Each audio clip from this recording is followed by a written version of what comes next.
جناب سیدہ کا حق ابن ابل حدید نے اپنے استاد سے پوچھا ہے مدرسہ غربیہ بغداد میں بیٹھے ہوئے. اس نے کہا، اب اس نے اپنی اہل سنت ہے، معتزلی ہے، اس نے لکھا ہے اپنی شرح نہج البلاغہ میں.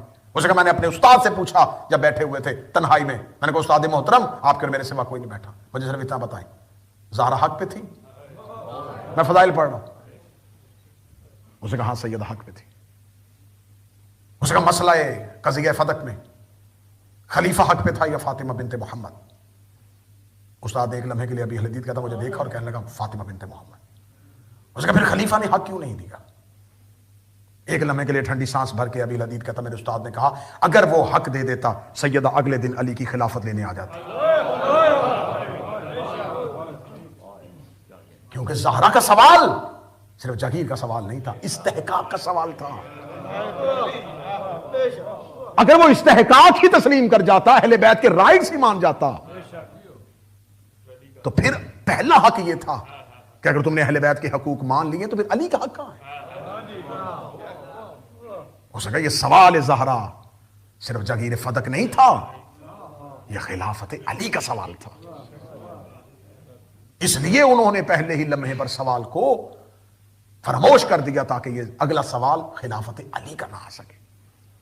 اس کی ایک دلیل میرے پاس موجود ہے. میرا سلام ہے اس استاد کو جس نے اپنے شاگرد کے سامنے یہ حق گوئی کی.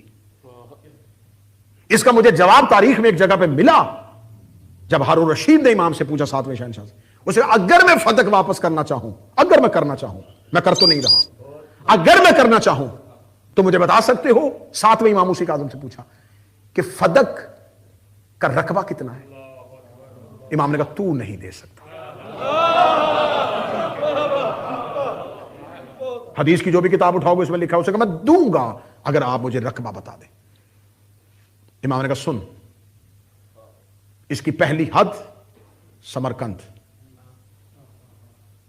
ایک افریقہ، ایک بحر خضر اور ایک مکہ.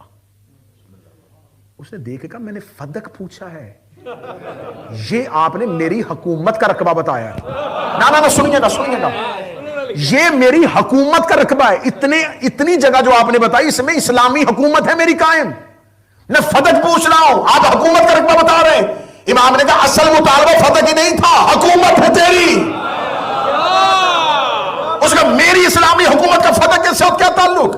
امام نے کہا بھول گیا جس نے چھینا تھا اسے یہ کہہ کے چھینا تھا ہمیں فدق اس لیے چاہیے کہ ہمیں اپنے مجاہدین کو تنخواہیں دینی ہے، ہمیں جنگی اسلحہ خریدنا ہے.